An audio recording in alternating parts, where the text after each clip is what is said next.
And good afternoon, and thank you for tuning in to Leadership Matters with the People's Doctors, informing leaders, inspiring solutions. I'm Cheryl White, and I am delighted to be your lead co host for today, and also delighted to have my co host with me today, Dr. Dre, Hello. I guess formerly known as Dr. Andre Howard, Right. and, and Dr. Loretta Howard. Glad to have Hello. us. And we are triple delighted to have our guest, Mr. Eric Dargan. Eric is the Director of Municipal Strategy at WSB, and Oh, Eric is based in Houston, Texas, although I know the organization thank is, you. Glad to be here. yeah, the organization is pretty broad beyond Houston, but you are Yes, based there in Houston, huh? yes, ma'am. We're 10 states wide, based out of Minneapolis, Minnesota. Great, great, great. Well, um, we always appreciate the questions that we get from our audience. So, Eric, before I pull you in, I want to put my co-host a little bit on the hot seat and ask them to respond to an audience question. We'll do one now and we'll do one a little later. But Dr. Dre and Dr. Loretta, your thoughts with regards to what are the risks of not having, I didn't say our topic for today either. So let me go back and say that our topic for today is passing the torch, mastering succession planning.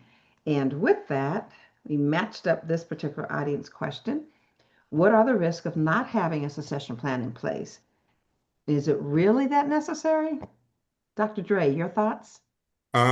Great question again from the audience. Yes, it really is that necessary.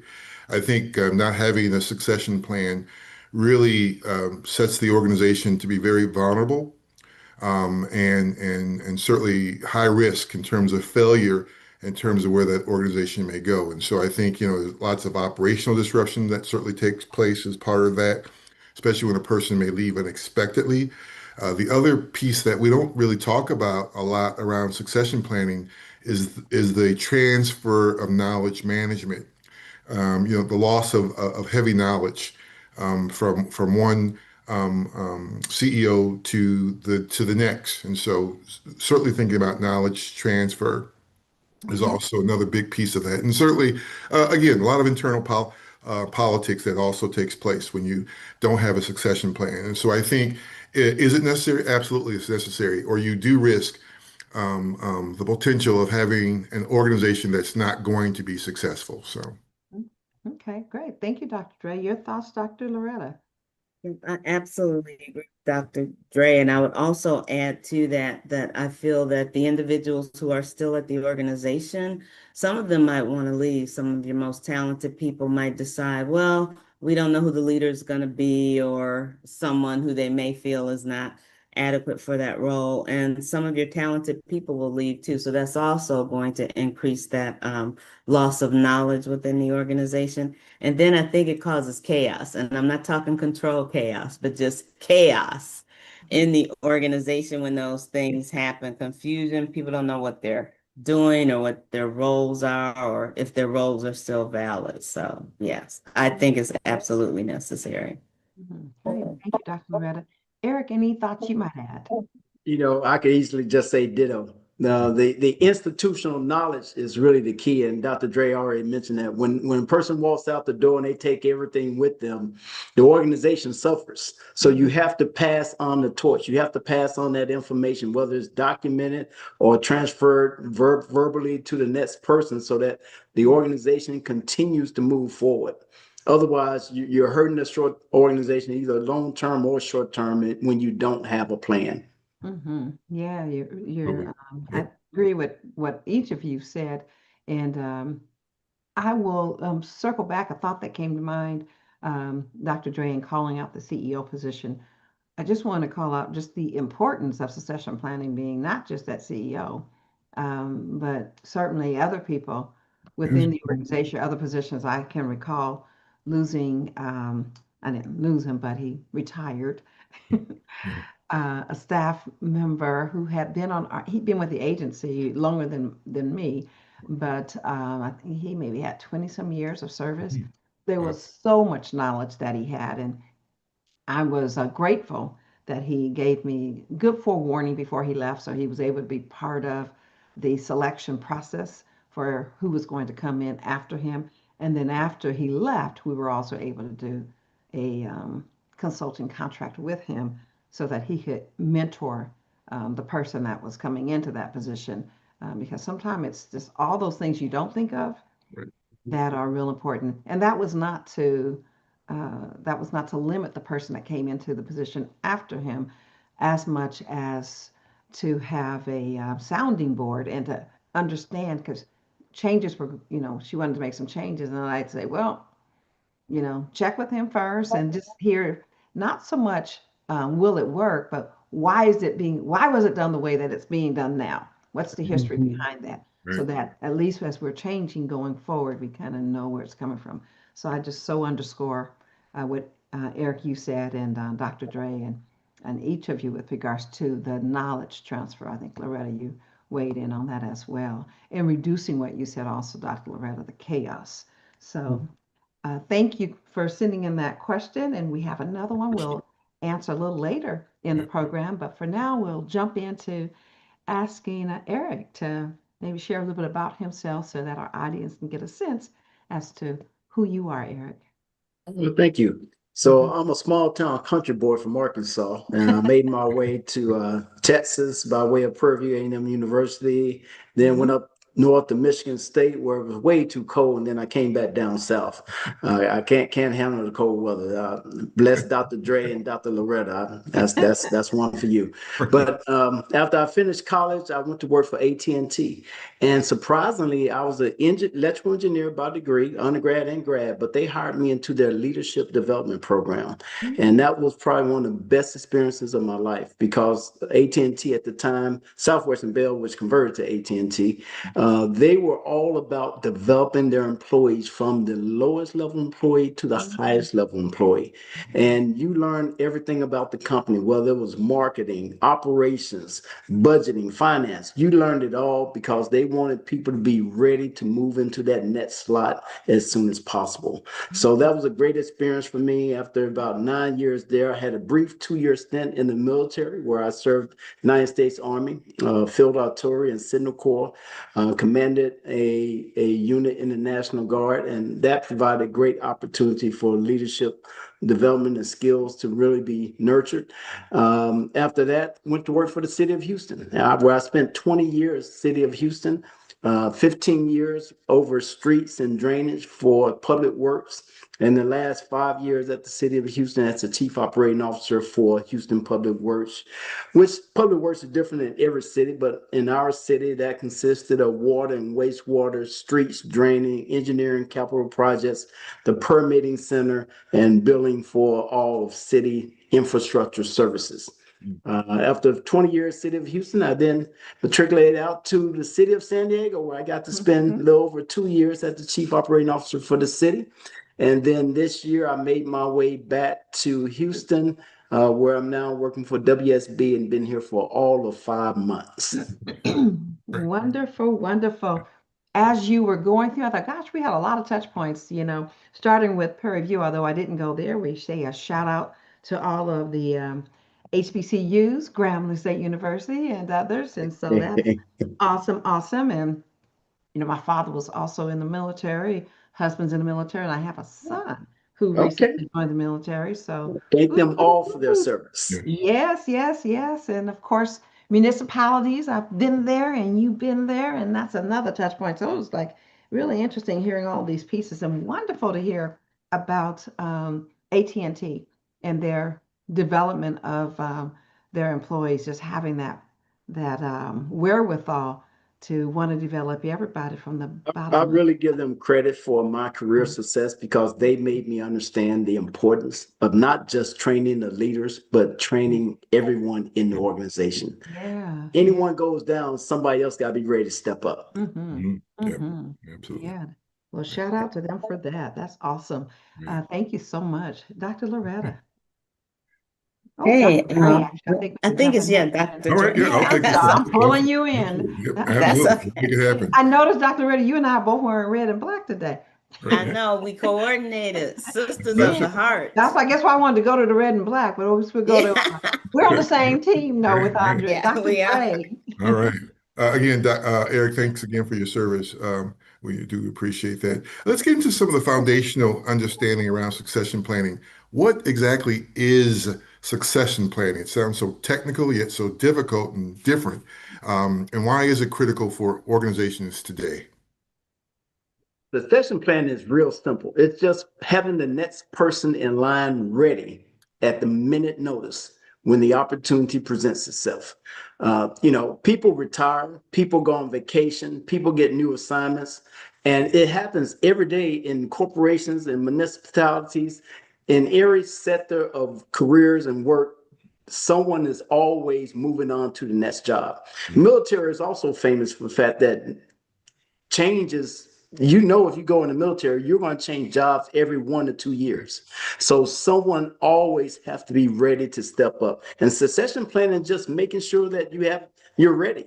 And I believe that process should be documented for us. Here are the roles and responsibilities. Here's what the expectations are. And you should be covering or reviewing that information with that next person up on a regular basis, whether it's monthly or quarterly, so that they know and understand here's where you stand.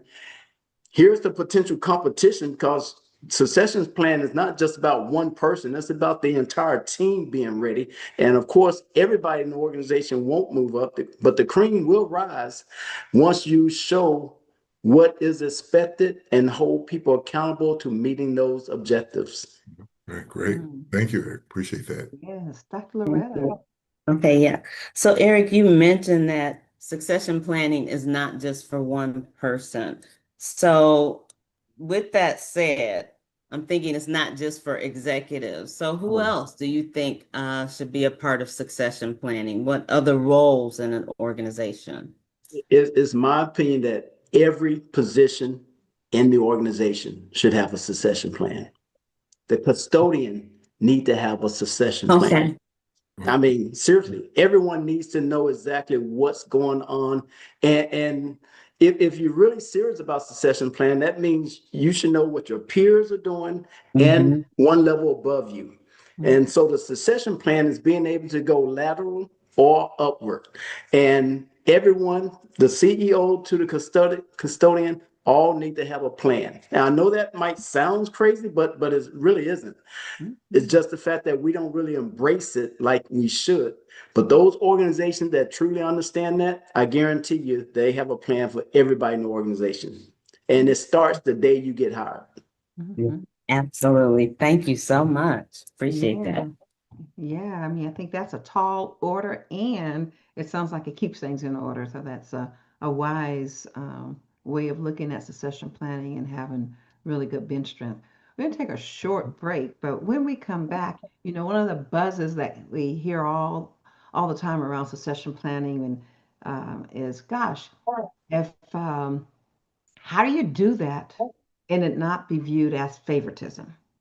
One of those, one of those thoughts. So when we come back from this short break, we'll ask Eric to maybe peel that back, and my co-hosts have some thoughts on that too. We welcome those as well. So please stay with us, and we'll be right back with more on Leadership Matters with the People's Doctors, informing leaders, inspiring solutions.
And we are back with more on Leadership Matters.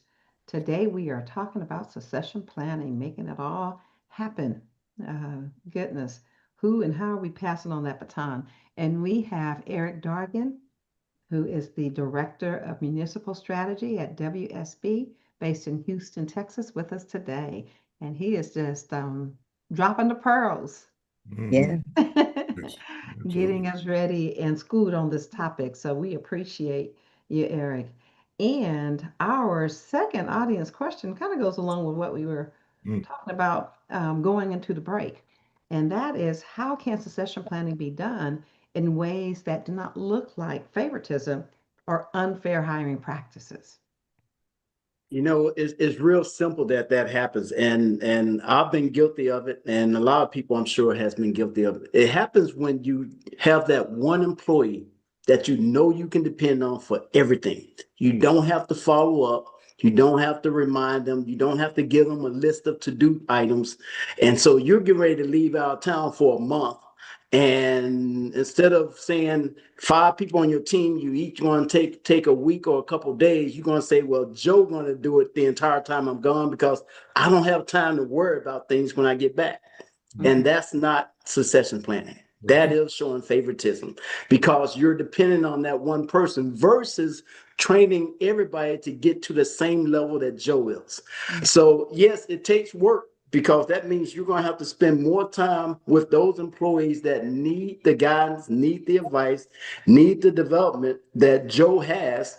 Whether Joe already had it or you gave it to Joe, you're going to now have to focus your attention on all the other employees to get them to rise to the same level. But the easy way out is to say, I don't have time. I'm just going to point Joe to be that person. And now you're showing favoritism because you're not giving everybody that opportunity to be successful. You're taking the easy way out. And we as leaders, you cannot take the easy way out. Well, let the people in the church say amen. Right. Amen. We've certainly seen that happen. Mhm. um, Dr. Dre and Dr. Loretta. Yeah, I'm not sure there's much I can add on to. I think Eric really poised it the best. I mean, I think, just make sure the process is transparent and clear, right? And that you are objective in terms of making sure that you keep your eyes open for everyone, avoid that favoritism piece, as we'll get into a bit more, and document, communicate, I think are also keys I would just add to that process as well. Mhm. And I agree with both of you. And one of the things I was going to say on that, because Eric touched on it before we went to break about the wonderful leadership training that he had through AT&T. So having those leadership training opportunities, mentorship programs, stretch assignments for people. I'm a firm believer in performance reviews, not associated with the merit increase, two different things, but having regular reviews and feedback for people, finding out where their interests lie and trying to develop opportunities for them to do that. And when you are looking for someone, having a diverse panel of people who are actually the folks who are interviewing for it, not just, two top people or one person has to make that decision. So getting input from other people with that. Yeah, great. Thank you. Thank you to each of you on that. I will say I have seen it happen where uh, time after a person maybe has been placed in a position, or maybe they didn't get placed in a position, it's come back to haunt them. Eric, just what you said in the beginning, and that is the same person was given the out of class, we used to call them out of class assignments when I worked for the city of San Diego. But people being given an opportunity that others aren't being given. And so you have that person who is being further developed.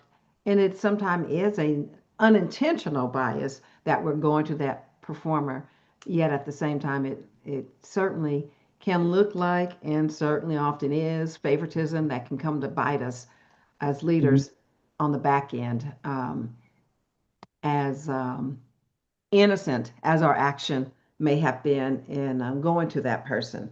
Uh, it does exclude others and can And create it's some real simple. challenges. Just develop your entire team, not just Yes. one person. Develop the Right. entire team. Yeah. Mhm. Yeah. Yeah. And if you have some in a rotation, you want to be able to articulate why. Like That's there correct. may be some individuals I don't have in my rotation, but it may be because they're struggling doing their current position, Yeah. Right. right? Absolutely. So what's the rationale behind it? Not just me being lazy, maybe, or taking the easy way out and And going. Dr. Dre highlighted and documenting that process, Right. exactly why you're doing what you're doing. Absolutely. Yes. Absolutely. Mhm. Absolutely. Yeah. Because that could come back to haunt you as Yes. it relates to grievances and even lawsuits. Mm-hmm. Yes. Mm-hmm. Yeah. Yeah. So, But mhm. Eric, Dr. Sher, can we just keep it real though? Yeah, Don't we please. all have our favorites? I mean, we know who We needs know, to be in yes. my Oh, role. yeah. I mean, let's just have an honest conversation about that. I mean, okay, I get the succession planning, but I already know, this young lady, she's the one to take my role. I mean, she's poised, she's got the talent, she's got the skill set. She's the one. I mean, Mhm. is there anything wrong with that? There's nothing wrong with it, but do understand your role as the leader is to develop everyone. Now, Dr. Loretta mentioned something also. I'm gonna give you an example.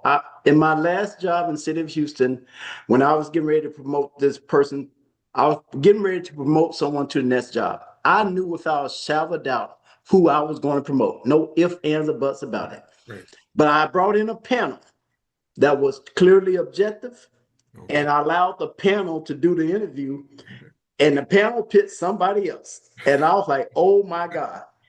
And I had to go back and tell that person because he knew I was going to pick him without a shadow of a doubt. But the panel, the other candidate was a better candidate. And just because I'm so attached to that individual, because I've known this person and I've watched them grow, but the other person was truly a better, well-rounded candidate. And that's why having an objective panel, a diverse panel that's going to look at things beyond where you currently are is so important. Good Mhm. point. And I'll just tell anyone, anytime that there's one person making the selection on a job, that's not good for the organization.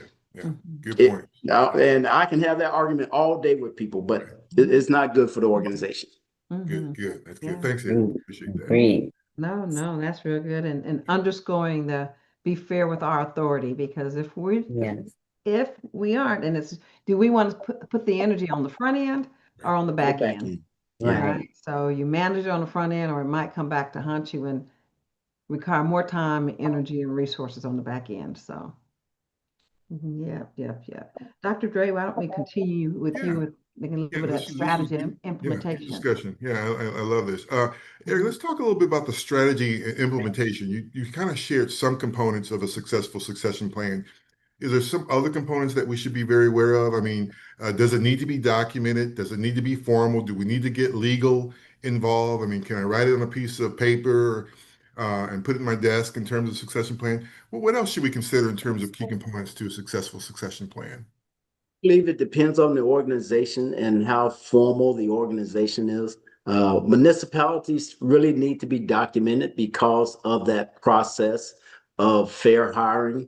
But then, you might own your own business and you might only have 5, 10 employees, and that formal process isn't quite needed at that level. But I do believe that, and Dr. Loretta said it earlier, I think it's important that everyone have goals. So every employee should have documented goals and objectives that is reviewed on a regular basis. And I believe that's the start of succession planning. And because you gotta have a foundation. The foundation is, why are you here? Mhm. And now let's talk about where are you going in the future. So first of all, are we achieving what we're hired to do? Are we doing what we're supposed to be doing? And are we doing it at the level above and beyond? Or are we just checking the box? Mhm. After we've gone through that process, now let's talk about what's next. Hopefully everybody wants to move forward. Mhm. But here's the reality: is everybody don't want to move forward. Mhm. There are some people Right. totally complacent, and that's probably a harsh word. They're totally happy and content with where Mhm. they are, and that's okay. It took me a while to understand that it's okay for a person to be content in the job they have. And so once you document that, hey, I really don't have a desire to move up to the next level. I'm perfectly happy with the job I'm doing, the salary I'm making, and I just want to do it better than anyone else in the world. That's okay. Mhm. Great. So that allows you then the freedom to work and develop other employees because that employee have made it plain and clear. Mm. And I think some people wrestle with that, but it's okay to do that. And I had to come to that grips myself when I had employees tell me, no, Eric, I'm perfectly fine driving the track hole because that's what I enjoy doing. Mhm. Okay, fine. Yeah, that's Right. good. That's good. Great. You're saying so many things, and my mind is just spinning because not only am I looking at succession plan, I'm thinking of a couple of organizations I know when you said like 5 people working there, and there's nepotism, family members who are in there. So, people automatically think they're going to want to carry it on, but they don't necessarily want to carry on. So, will the business just go away? Will it be bought? What will happen with that? And the other thing I was thinking about as you were talking for helping people to develop and grow. For some people, they don't want to leave their position. They really like what they're doing, but I have found there's a way to have them grow in place because some people it's like, oh, you're so great at doing this, and we got a new person coming on board, so maybe they can help with the onboarding or something, and they're still getting some kind of development. So I was like, oh my goodness, I'm loving this conversation. So let me go to my question, right? Okay. At what point does the succession planning process actually commence? When should we start that process? I think I've said it before. I really believe it starts day one, Okay. with basically identifying what your current job and responsibilities are. Totally. Uh, I believe, and hitting back on what we just talked about, if you're that person that have now mastered where you are, and you've checked all the boxes, you're doing exceptionally well, and you love what you're doing, and you don't want to go to that next job. And some jobs you might have to leave the city and go to another city, because that's part of your system. That's the way it was for AT&T. Really, I left AT&T because I wasn't ready to leave the city of Houston and go to St. Louis, Missouri. That was my next assignment. And I had to accept that. And when you're in corporate America, once you turn down a job, that means your Yeah. career just ended. But that's okay. That's a choice I made. But for those individuals who are experts in what they've done and they're happy and content, then they become the trainers and developers of other people. And now they are, now you can call them the superstars, you can call them the experts in their field, but they are the ones that's now training that next generation. So they are part of that succession plan because they're training their supervisors. And they Yes. know that. And that's great when they recognize you're going to be my supervisor. When I started out my career, I had people who worked for me, who were training me, who basically said, you're going to be my supervisor one day. So I'm going to make sure you have all the tools and skills you need to be successful. Wonderful. Thank you. Loving the conversation. We have to take Yes. another break. And when we come back, though, we're going to continue in that vein and see if there's anything else you might add regarding tracking or how we might identify those who might be our high potential successors. Are there factors we need to consider? So let's take another brief break, and then we'll be right back with more on Leadership Matters with the People's Doctors. Informing leaders, inspiring solutions.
and we are back with more on Leadership Matters.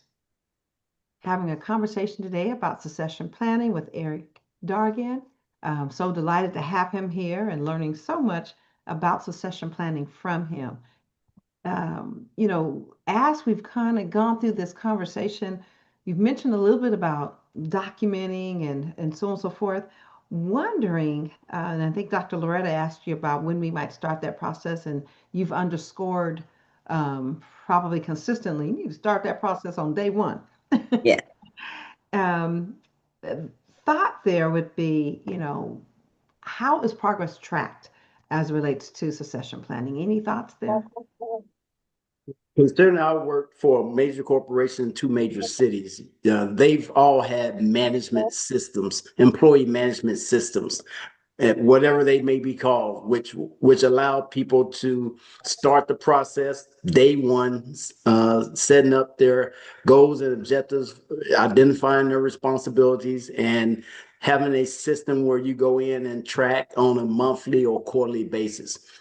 Every company may not have a management system to do that. And if not, it can be as simple as a spreadsheet. Basically, it's just writing down what the goals are, having a time frame in which we're going to follow up, and the expectations of when you're going to meet these goals at that allotted time. So it doesn't have to be complicated. It doesn't have to be a super workplace management system. It could be as simple as a spreadsheet identifying the goals, objectives, the time frames, the responsibilities, and the expectations of what's going to be accomplished in this manner of time. Okay, wonderful. Thank you. Eric, can we jump to leadership and legacy?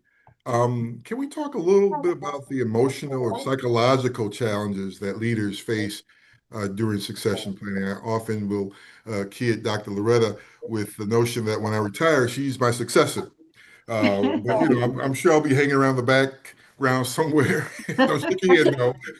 Somewhere making sure everything's done the right way. But are there psychological considerations we should make as we think about the succession planning process?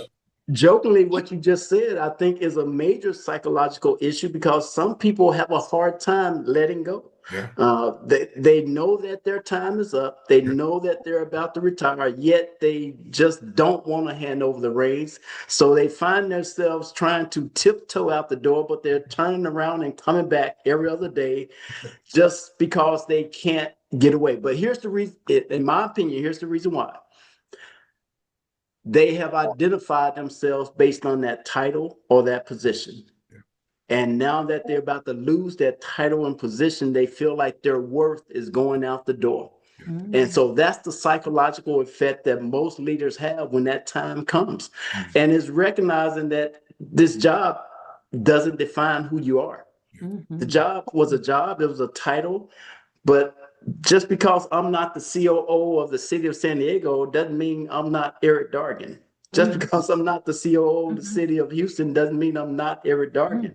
So the psychological effect is understanding who you are. And leaders have to understand who they are. And because they're walking out of that position doesn't mean that they are any less of a person. Yep, absolutely. Love that. Absolutely. Love that. Thank you. Yes. Dr. Yeah. Loretta. Okay. Well, staying in that same leadership and legacy, can you share an example with us of a smooth or a rocky leadership transition that you've actually witnessed, and what were some of the things that you saw that occurred? I can give you a rocky one. Okay. So when I left the city of Houston, I made my announcement a whole year in advance. People had a whole year. They knew I was leaving. So we could plan and I could participate in hiring the next person that's going to take my place. Well, I thought I did a pretty good job of preparing the next person. Everybody the same opportunities, the same development, sent them to the same conferences. I did everything that I felt I needed to do to make sure that next person was ready. We went through a series of interviews, but it was clear that the panel wanted somebody from outside. And, it is what it is. So we have the interviews, and to me, it's clear that the internal person was the best candidate, but they were determined that they were going to hire somebody from outside. And so as they started going through this process of making the offers of people from outside, eventually things just didn't work out. Mm. Wow. A year passed, I'm gone, and they eventually hired the person who was internal, who who in my mind should have been the person hired in the first place. Mhm. But you know, the panel, but that's part of reality. You get a panel, that panel is leadership across the city, and they feel like, hey, we want somebody that's going to bring in new ideas, new processes, new thoughts, and I respect that. Mhm. That's how I got to San Diego. But at the end of the day, if you have an internal candidate and you know they're a great candidate, it's okay. Mhm. Give them that opportunity to bring in new ideas and new thoughts and new process. Just because they've been there doesn't mean they're going to do it the way they've always done it. Mhm. Now they're in charge. They get to bring in their flavor to the job. So it happens. It happens on both sides. I got some pros and cons, but that was one of the rocky situations that I laugh about today because that person is in place today. And it took a whole year before that happened. Mhm. Wonderful. Thanks for sharing that. So Yes. that's, yeah.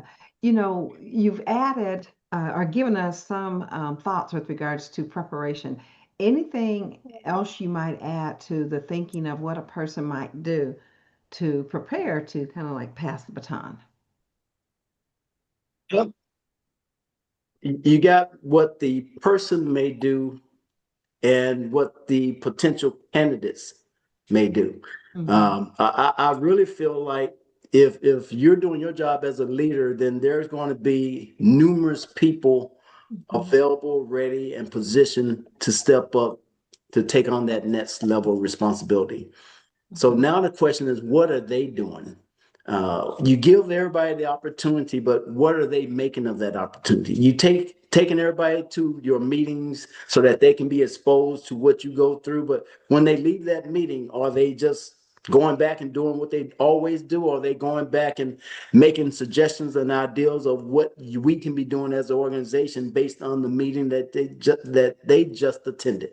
So succession planning, yes, a lot of it is on the person in charge to set the foundation, but Mhm. I believe majority of it are on those candidates and what are they doing to show that they're ready to rise above their peers. Mhm. And so recognizing those individuals, I pointing out what they have done above and beyond, and not keeping it a secret, but sharing it with the entire team. This is what Joe has done. This is what Sally has done. This is what Sue has done. This is how they have all developed themselves and contributed to the team overall. In my mind, a Mhm. Oops, did we just lose Eric? We lost Eric. Hmm. Okay. It's just getting even So, better. Wow. yeah. Yeah. Um, I was definitely appreciating that thought in Yes. kind of hearing the other side of Yeah. that Me too. responsibility with regards to we're thinking about the person who's leaving, passing the baton, but Yeah. also thinking about what do we do, or you know, the person who's actually relaying going to get that baton, and how am I preparing Right. as the maybe potential person Yeah. to be the successors. Yeah. Any Yeah. thoughts, Yeah, Dr. Dre, Dr. Retta? Mhm. Dr. Sher, I would also add though, I mean, I love what Eric talked about that, giving up that power, that title. Mhm. I think people feel that they lose their worth when they do that. But I think Mhm. it's okay to, stick my head back in the door every once in a while and say, hey, is Mhm. Dr. Loretta doing a good job? Is she doing just as a good job as I did when I was there? Can I give her some advice as part of the process? I mean, I think that's part of it too. It's Mhm. kind of hard to just, you've been there for 30 years. It's kind of hard to walk away and just say, okay, I'm done with this. So I just Mhm. add that piece to it. Mhm. But I think, I Mhm. mean, we all have our time. There's a time and a season for everything. And it's okay to know how the organization is doing. But when you said asking people, is Dr. Loretta doing as good as I did? You're putting them in this spot. It's like, okay, well, you're gone, you're great, but oh, what am I saying about her? So you're kind of putting people in an uncomfortable situation. And it's almost like, are you still involved in it? Because you may have some people who are very loyal to you. Yeah. They're still there. Oh, yeah. And they're going to be those people who call you up, Dr. Dre. Yep. You implemented whatever policy, and Dr. Loretta shut it down. She said, we're not doing that anymore. So, I mean, those are things that it legitimately happens. So Mhm. you are going to cause some of that chaos that I Mhm. was talking about. Mhm. We got to let go. And does your birth certificate say CEO? Mhm. Okay. All right. Okay. Excuse me. All right. I guess Yeah, that. yeah. No, I think those are all worthy thoughts because if you have two people trying to carry the same baton, Absolutely. Right. to trip over each other, and there are ways still to be on the sideline and cheer someone on. Right. Yes. And so, Yeah. uh, having discernment Right. with Mhm. regards to that. Absolutely. Yeah, I think it's be great for us maybe going to take a short break, and then hopefully when we come back, Eric will join us and we can get some additional thoughts with regards to maybe even one thing that organizations can do starting tomorrow Yeah. to Yeah. begin that succession planning process. And if you are someone who's been tapped as a successor, any thoughts with Mhm. regards to what they might do? So please stay with us. We'll be right back with more on Leadership Matters with the People's Doctors, informing leaders, inspiring solutions.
And we are back with more on Leadership Matters with the People's Doctors. I'm Cheryl White, your lead co-host for today, and glad to have my co-host, Dr. Dre, and Dr. Loretta with us having a great conversation with Eric Dargan today on succession planning. So I think, Eric, before you went to break, there were, I guess that before we went to break, and we actually lost you for a moment there, we were just kind of thinking about two people carrying the baton. What might that be? How might someone transition out? How do they begin that transition and be having a better understanding of who they are and not have their title or their position so wrapped up to where they have a hard time letting go of that baton. Wondering if we transition into also just kind of thinking of practical advice on a basis of what might an organization do starting today or maybe even tomorrow that might get them started in succession planning. I think Dr. Dre said it earlier when he said communication is key. And I think really you bring the entire organization in and you communicate why you're doing what you're doing. You communicate what the benefit of succession planning is and why it's important that everyone plays a role and everyone take a part and everyone takes it seriously. So communication is really key. And I know it sounds simple, but it really is that simple. Just bring everyone in whatever setting you choose to do it in, and just explain, here's what we're going to do, here's why we're going to do it, and we need everyone to participate. And we're going to start real simple. So everyone go back to your desk and write down your goals, your responsibilities of where you are today, and tell us where you want to be tomorrow. And then we're going to set up one-on-one meetings going forward to have those discussions. All right. Mhm. Hey, Erica, along the same line with some practical advice, what advice would you give someone who's been tapped as a successor? I mean, once they've been identified as the successor, perhaps lots of fiery darts coming your way, maybe setups, maybe people are angry or upset, maybe trying to set up that successor for failure. So, what advice would you give to someone who's been tapped to be the successor? Yeah, I laugh because I've been in that situation. And the first thing is to don't let it go to your head that you're already the person that's going to be taken over. You need to stay humble at all times because until it's final, it's not final. Things change and they could change in a heartbeat. So first thing is maintain the status in your mind, in your ego where you need to be and stay humble at all times. But at the same time, now it's time to make sure that you're ready and that you have attended whatever meetings you need to attend. You've gone to whatever training you need to go through. You understand what processes and procedures need to be followed, what processes and procedures need to be improved upon, who are the team players involved in the process, who who are the decision makers, and I'll go one step further, and who are the people that you can depend on to really help you transition, because it may not be people with certain titles. It may not be your peers. It may be other people in the organization that really will step up and assist you in this process during this transition. And you just need to be able to identify who those key people are. And it's almost like keeping your board, your personal board of directors, ones who will guide you and lead you in the direction you need to go, and someone that will watch your back. And for me, believe it or not, it was my executive assistant. Wow. My executive assistant, I actually had for 22 years, the Wow. same person. She actually left Houston, went to San Diego with me, but she literally watched my back and gave me great guidance and advice. And sometimes you don't realize what you have until after you lose it. And I will tell you that she was probably the most important factor in my entire career, because she was that person behind the scenes who wasn't in the limelight, who always kept me apprised and abreast of what issues was going on, what was being said, what was being done. Now, Eric, you can handle situations head on with reality and not with what your mind might be thinking. Mhm. Excellent. Great. Thank you. Absolutely great. Thank you so much for that. I always call them the gatekeepers Yes. because they really gonna, protect you, and you got to get in good with the gatekeeper if you want to get to that other person. Right. You need to, bring them donuts, flowers, coffee, whatever works. Okay. Moving on to a topic we have been asking all of our guests. So, Eric, what brings you joy and what do you hope for? Now that I'm on the other side of the table, meaning I'm a consultant after working in the public sector for 22 years, I realize what brings me joy is serving the community and developing employees. And so I'm gonna go back to the city of Houston where I spent 20 years. One employee is now the director of solid waste. Mhm. Another employee is now director of public works in Missouri City. Wonderful. Another employee who started out as a laborer, the lowest position in the entire city, is now a senior assistant director. Wow. Mhm. And he had a let's just say unpopular past.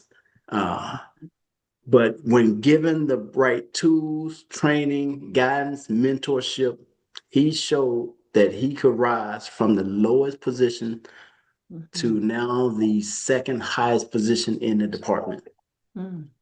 That gives me more joy than you can ever imagine. Mhm. So seeing employees that I've managed over the years rise and be in all these leadership positions in multiple cities, there's no greater joy. Mhm. Wonderful. Absolutely, absolutely. Yeah. Yeah. So what are you hoping for the Mhm. future? That's a good question. I'm hoping that as I can't say transition to retirement because I think I've come to a conclusion I will never retire. But I do hope that my transition will allow me to still serve the community, develop employees, yet have the time and freedom to do what I want to do on a daily basis. So Okay. that's the give and take part. Absolutely. Mhm. All right, thank you so much. Yeah. Yes, thank you. Dr. Dre and Dr. Loretta, I might circle back and ask you a question in a moment, but Eric, I'm gonna ask you if our listening audience wanted to get in touch with you, is there a way that they might be able to reach out? Real simple. Email is the best form of communication for me, and it's real simple. My name, Eric.Dargan at WSBENG.com. Mhm. WSB is an engineering firm, so WSBENG.com. Awesome. Thank you so much. Dr. Dre, Dr. Loretta, any final thoughts from either of you? Yeah, I mean, this has been an excellent conversation. Eric, appreciate you so much for joining us. I think the one piece that also came out of this conversation too is just being authentic to yourself, right? Don't try to become that carbon copy of the incumbent or the person that you're replacing. I think, kind of knit your own pathway forward and just be who you are. And I've seen great leaders who fall into that pitch. I want to be just like Loretta or Eric or Cheryl because they were great leaders. No, do you. You do you. And so Right. being authentic, I think, is a very powerful piece as you think about the succession planning Totally agree, process. sir. Totally agree. Mhm. Dr. Loretta. Yeah, and for me, just Eric, I have enjoyed this conversation so much. I really have. But it has been instilled in me because you said it enough times. Day one, that's when you start thinking about the succession planning and even the succession planning for the custodial staff, which is Yes. something I admit I hadn't thought about the custodial staff, but I'm like, oh, that's very true. So you said some things that really made me think, and it's like, okay, that's on the succession planning that will start tomorrow.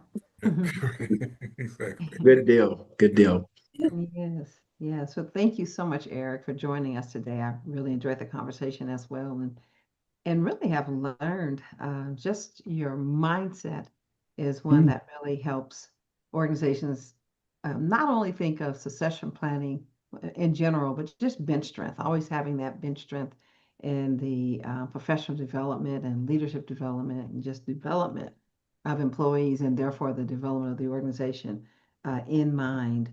And thank you to our listening audience for tuning in. We invite you to send topics of interest, things that you want to learn more about, to Leadership Matters questions, that's no spaces, at Innovisions, INNOVISIONS.org. Please join us every Wednesday at 2 p.m. Pacific Standard Time on YouTube or download our podcast at your convenience on demand. We have new episodes dropping every Thursday on Apple, iHeartRadio, Amazon Music, and Spotify. So until next time, keep on keeping on for the greater, making your leadership matter. Thank you.